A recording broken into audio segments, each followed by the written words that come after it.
akan belajar Islam bersama. Ya Allah yassir lana. Assalamualaikum warahmatullahi wabarakatuh. Alhamdulillahirabbil alamin wa bihi nasta'in wa ala umuri dunya waddin. Wassalatu wassalamu ala asyrafil anbiya'i wal mursalin sayyidina Muhammadin wa ala alihi wa ashabihi ajmain, amma ba'd. Santri Rumah Kitab yang dirahmati Allah Subhanahu wa taala, kali ini kita akan mengaji bab fi syurutit tayammumi atau syarat-syarat bertayamum di dalam kitab Safinatun Najah karya Syekh Salim bin Sumer Al-Hadrami rahimahullahu taala.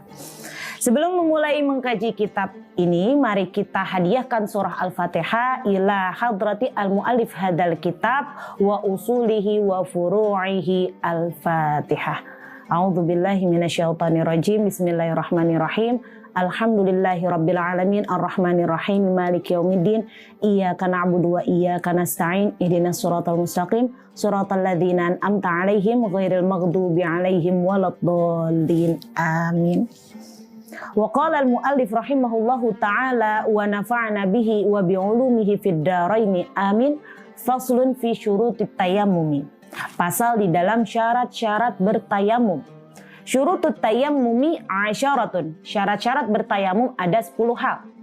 An yakuna biturabin wa an yakuna at-turabu tahiran wa alla yakuna musta'malan wa alla yukhalitahu daqiqun wa nahwuhu wa an yaqsidahu wa an yamsaha wajhahu wa yadayhi bidarbataini wa ayyuzilan najasata awwalan wa ayyajtahida fil qiblati qablahu wa an yakuna at-tayammumu ba'da dukhulil waqti wa an yatayammama likulli fardin. Jadi ada 10 syarat-syarat dalam bertayamum.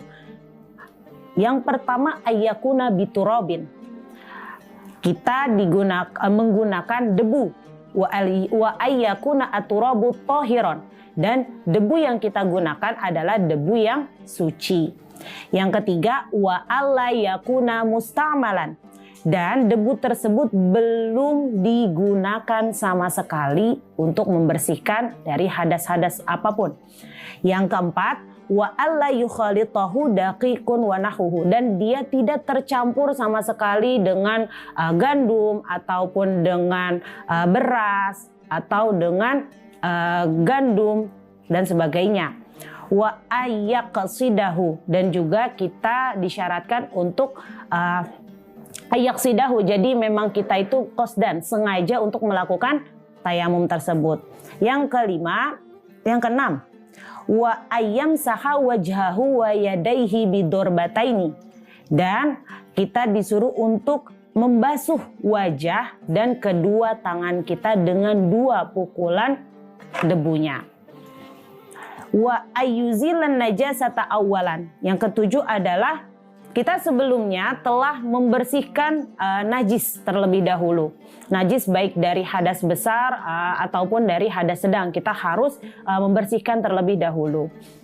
Dan yang ke-8, wa ayyajtahida fil qiblati qablahu. Dan kita telah berusaha sebelumnya untuk mencari di manakah sebenarnya arah mata kiblat tersebut. Nah, yang ke-9, wa ayyakuna at-tayammumu ba'da dukhulil waqti. Jadi tayamum tersebut kita lakukan dan kita praktekkan itu telah masuk waktu sholat. Dan yang terakhir, wa ayyatayammama likulli fardin. Kita bertayamum, satu tayamum untuk setiap sholat fardunya. Jadi tidak diperbolehkan untuk digabungkan. Nah, sekarang bagaimana sebenarnya penjelasan lebih detailnya lagi fi syurutit tayamum. Jadi macam-macam syarat dalam bertayamum. Ada 10 hal. Kita disuruh menggunakan debu. Otomatis karena kita tidak menemukan air. Kalau kita menemukan air ya kita wajib untuk menggunakan air. Nah, debu dimanapun, debu macam apapun, yang penting debu. Semua debu asalkan suci. Itu kita harus gunakan syaratnya. Yang ketiga, wa alla yakuna musamad, dan debu tersebut itu belum digunakan sama sekali. Belum digunakan dalam membersihkan hadas yang kecil ataupun najis yang mughalazah, seperti najis setelah kita terkena anjing ataupun babi dengan badan kita. Itu kita nggak boleh sama sekali menggunakan yang telah digunakan untuk membersihkan suatu hadas atau suatu najis. Wa alla yukhalitahu daqiqun wa nahuhu, dan debu tersebut belum bercampur dengan gandum atau beras. Nah, kenapa? Karena ketika mereka sudah tergabung, walaupun itu hanya sedikit, takutnya ketika kita lagi ngambil debunya, nah itu tertutupi atau terhalangi oleh benda-benda tersebut. Jadi lebih baik cari yang memang belum tercampur sama sekali. Jadi benar-benar ini debu gitu. Kayak misalnya di atas meja ini kan otomatis ada debu nih. Nah ini di atas ini langsung nggak ada, di depannya ini ada nasinya atau ada berasnya, itu ya jangan sampai kita gunain yang seperti itu. Nah selanjutnya wa ayyaqsidahu. Jadi kita memang sengaja untuk bertayamum. Kenapa sengaja? Misalnya nih ada yang kita nggak sengaja, tapi kita ternyata niat tiba-tiba. Misalnya orang yang memang niat bertayamum, maka dia akan membaca doa. Nawaitu tayammum listibahati sholati fardhillahi ta'ala. Jadi dia berniat untuk diperbolehkannya listibahati sholah, diperbolehkan untuk melakukan sholat fardu lillahi ta'ala. Nah berbeda dengan ketika misalnya ada angin kencang terus dia bawa sekalian debu. Nah karena itu angin debunya itu udah kena ke muka, terus habis itu sekalian deh dia tepuk-tepuk mukanya terus dia bertayamum. Nah itu nggak bisa karena dia nggak sengaja dan dia nggak niat di awal, tapi dia udah kena debunya dulu lalu dia berniat. Nah itu tidak bisa tidak termasuk syarat-syarat bertayamum. Jadi syarat yang masuk tayamum adalah ketika dia memang sengaja untuk melakukannya dan dia tidak menemukan air sama sekali pastinya. Selanjutnya wa ayyam sahawajhahu wa yadaihi bidorbataini. Jadi yang tadi itu kita udah memang niatkan bertayamum. Selanjutnya setelah kita niat, maka kita membasuh muka kita basuh seperti ini, lalu dilanjutkan dengan wa yadaihi, kedua tangannya dia ini bidorbata ini. Dorbata ini maksudnya kayak gimana ya? Kita tepuk ini ke tempat debunya dengan 2 gitu.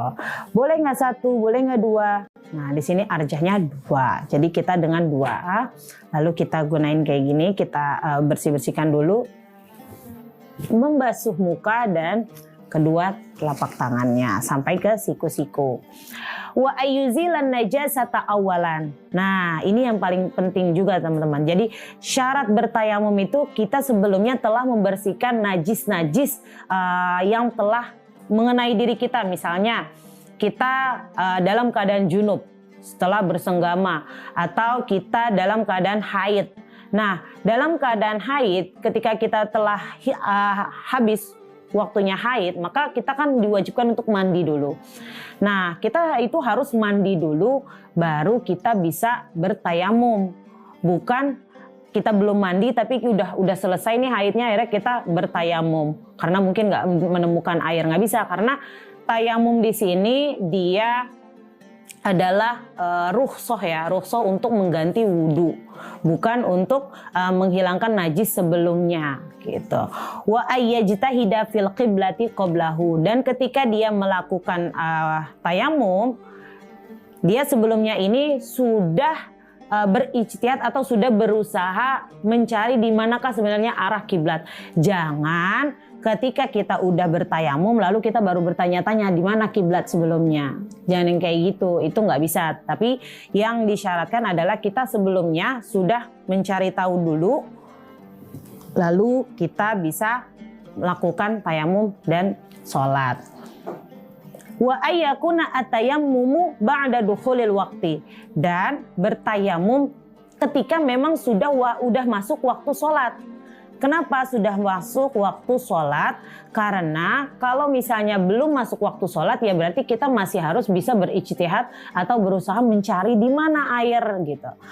Kalau misalnya udah masuk waktu sholat baru kita diperbolehkan untuk bertayamum. Karena kalau misalnya bertayamum belum waktunya ya belum bisa. Ngapain? Udah ini karena kan tayamum ini adalah dalam keadaan daruroh ya. Nah, kalau misalnya nggak ada yang namanya daruroh atau dalam hal suatu yang genting, tapi posisinya belum masuk waktunya. Tapi kalau udah masuk, maka bisa dilihat lagi posisinya apakah dia sudah masuk waktu sholat dan dia belum menemukan air. Kalau dia masih ragu, berarti dia harus mencari air sampai waktu di mana waktu sholat sudah mau habis dan dia belum menemukan air, maka dia diperbolehkan untuk bertayamum. Tapi kalau dia percaya diri bahwa memang udah nggak bakal menemukan air, seperti kalau kita lagi di perjalanan ya di bus, kita udah pasti nggak bakal menemukan air karena di dalam busnya itu nggak menemukan toilet, maka ya kita udah otomatis bertayamum. Dan yang terakhir wa ayyatayammama likulli fardin. Jadi bertayamum, setiap tayamum satu kali itu untuk satu sholat fardu. Kenapa? Karena ini kan dalam hal rukhsah. Jadi kalau yang namanya rukhsah itu ya kita harus tahu porsinya. Jadi sekedarnya satu tayamum untuk satu sholat fardu. Tapi boleh nggak kalau misalnya habis selesai sholat fardu kita mau sholat sunnah? Boleh. Jadi satu sholat fardu tapi dia boleh melakukan sholat sunnah dan dia juga boleh untuk mengaji, membaca kitab Al-Quran gitu. Tapi kalau misalnya dia menggabungkan dua sholat fardu ataupun dua kali tawaf, ya itu tidak diperbolehkan sama sekali. Nah, pembahasan kita kali ini cukup sekian. Bab selanjutnya kita akan membaca dan membahas terkait fardu atau rukun mengenai tayamum. Baik santri rumah kitab yang dirahmati Allah Subhanahu wa taala, mari kita terus mengaji dan kita menjaga tradisi Islam Indonesia. Semoga kita semua selalu dalam keadaan istiqomah untuk mengaji melalui rumah kitab ini. Mungkin cukup sekian pembahasan kita pada kali ini. Terima kasih. Wassalamualaikum warahmatullahi wabarakatuh.